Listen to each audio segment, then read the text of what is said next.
विनोद जी, एक press conference रखी गई है आप लोगों की तरफ से। भोजपुरी फिल्म अवार्ड्स को लेकर कुछ जानकारी हमें बताया गया है कि आप लोग देने वाले हैं, तो एग्जैक्टली क्या बताने वाले हैं सर मीडिया को?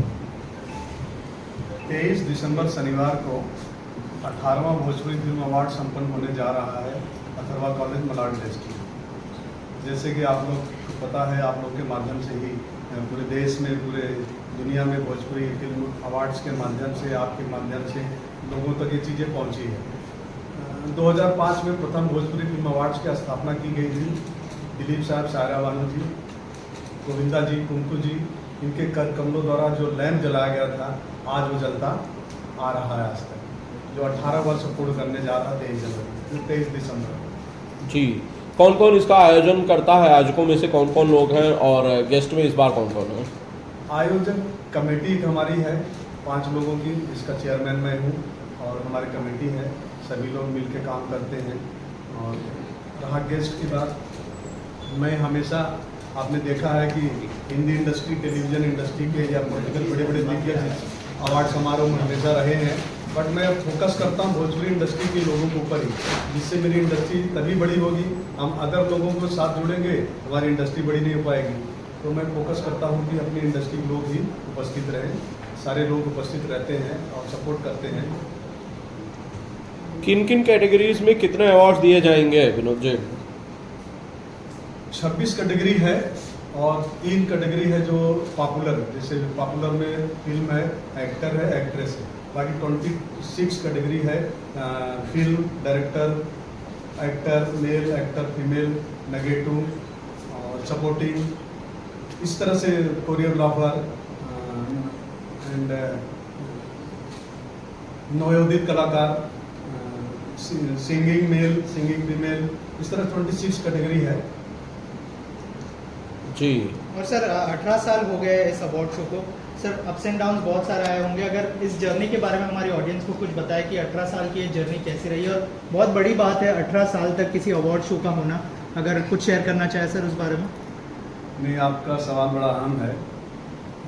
जब हमने 2005 में इसकी शुरुआत की, तो आज भी उस मंजर, उस पल को लोग याद करते हैं। जैसे कभी रंजन जी ने वही बात कर रहे थे कि वो 18 साल पहले जो 2005 में जो उत्तर भारतीय समाज के, यूपी बिहार के लोग, दिलीप साहब, सायरा बानो जी, गोविंदा जी, ये लोग ऐसा नॉर्मल व्यक्ति की तरह बैठे रहे।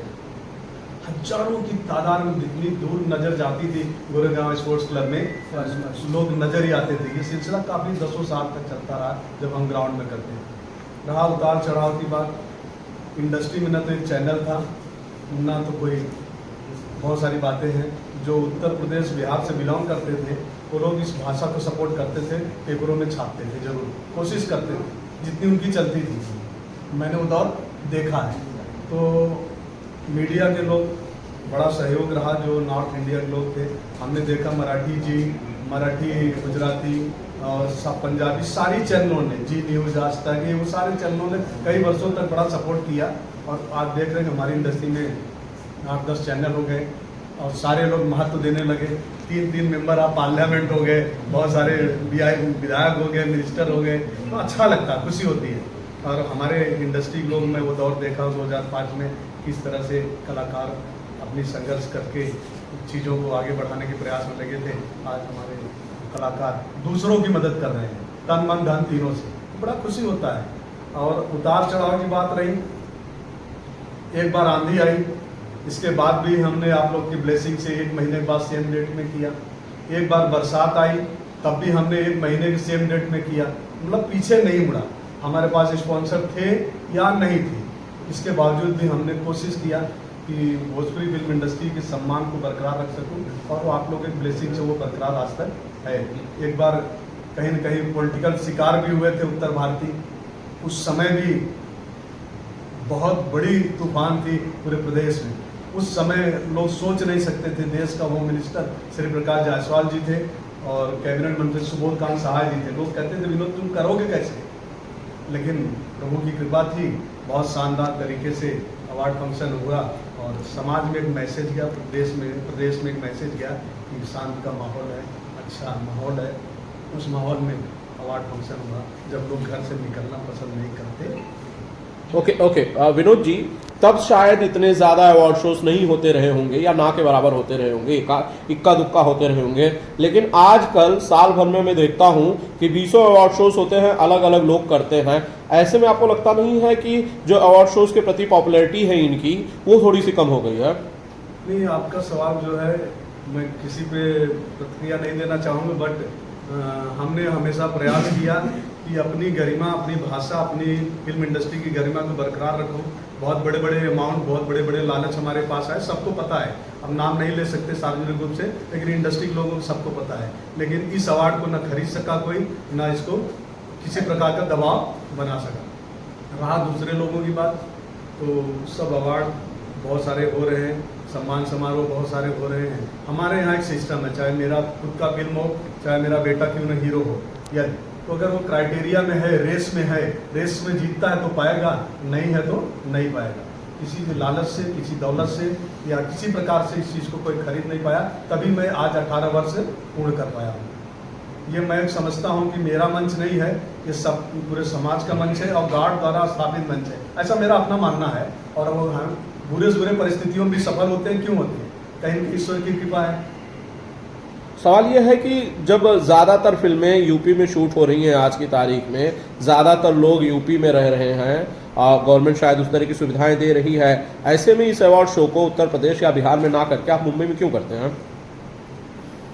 मुंबई में पूरे फिल्म जगत के लोग, हमारी इंडस्ट्री के लोग रहते हैं और बड़े आसानी से लोग आ जाते हैं, और इतनी बड़ी फिल्म इंडस्ट्री के लोगों को लेके जाना, फिर उनको संभालना, कहीं न कहीं दिक्कत आती है।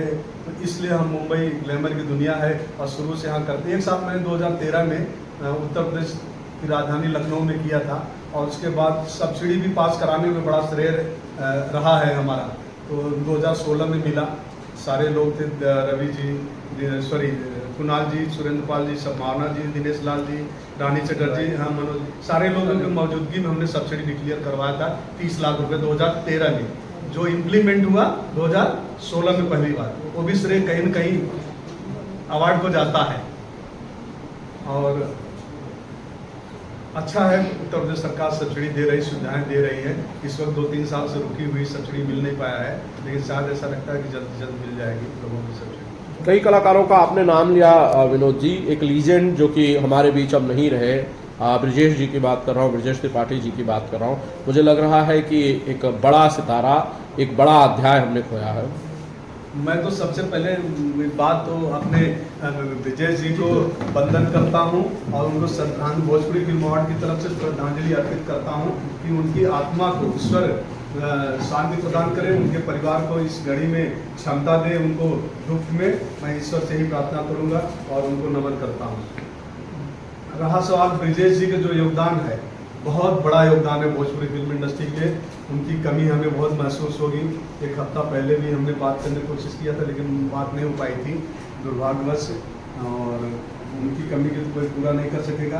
और उनकी यादें, उनके द्वारा किए गए जो कार्य हैं भोजपुरी फिल्म जगत में, हिंदी जगत में, सदा हम लोग याद करते रहेंगे, उनको स्मरण के रूप में हमेशा याद करेंगे। ठीक है, बैठ जाइए please take your chair. Okay, Vinod ji, क्या एंट्री के लिए जो आम लोग हैं, अगर वो इस अवार्ड शो का हिस्सा बनना चाहें, इसे देखना चाहें, तो क्या उनके लिए कोई टिकट की व्यवस्था की गई है या फ्री एंट्री, फ्री पासेस है? कैसे आम लोग इस अवार्ड शो में जा पाएंगे?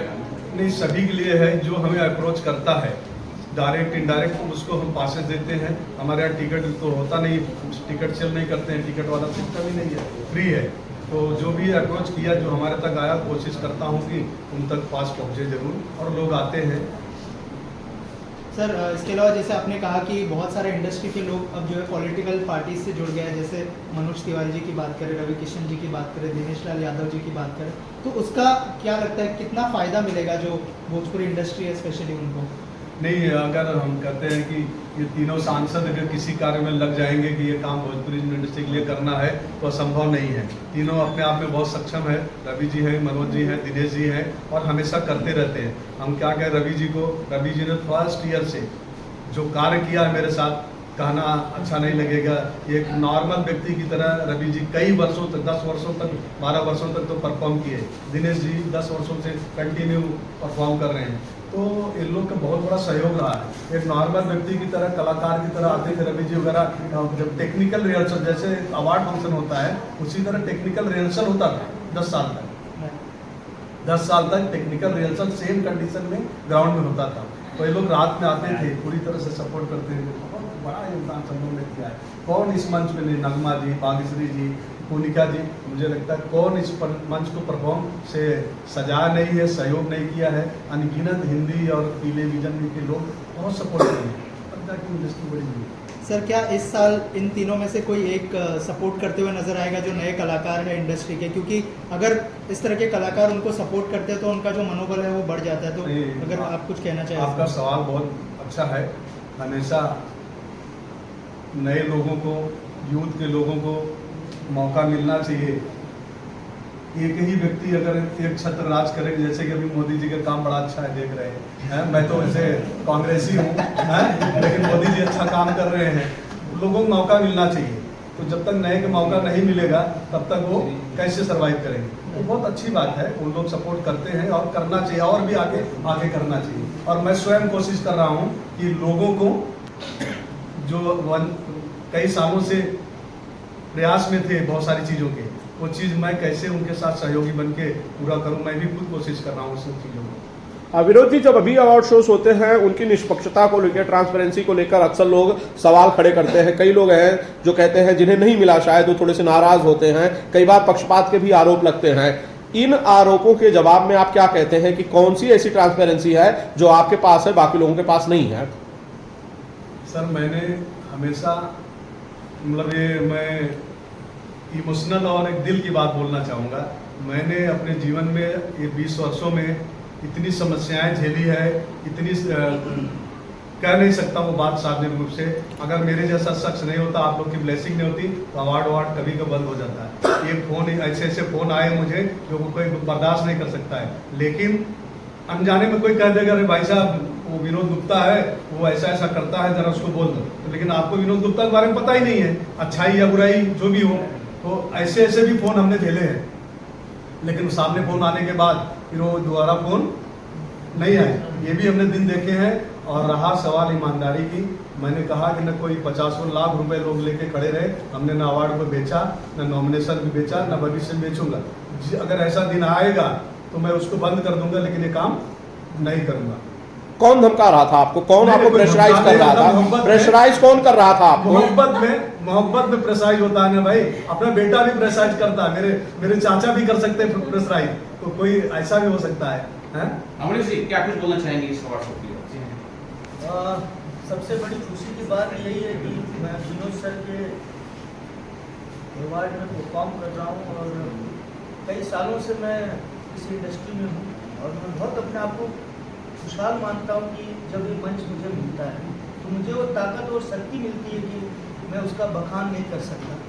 शायद मैं उसी के लिए रिहर्सल करता हूँ कई दिनों और फिर पूरी इंडस्ट्री के सामने परफॉर्म करता हूँ। तो मैं धन्यवाद करूँगा भोजपुरी फिल्म अवार्ड को कि इसी तरह नए जनरेशन और नए कलाकार जो आ रहे हैं इस मंच को छू पाते हैं और अपना परफॉर्म इंडस्ट्री को दिखा पाते हैं। किसके साथ आप परफॉर्म करेंगे? किसके साथ परफॉर्म कर रहे हैं इस साल? आपकी परफॉर्मेंस किसके साथ है? हाँ, सर ने जो टीम ने डिसाइड की है, मैं और राधा सिंह जी हैं और कुछ मेडलिंग सॉन्ग हैं हमारे फिल्मों के मिक्स, और संजय कुबरे मास्टर जी हैं, उनके हमें रिहर्सल करा है। जी सर।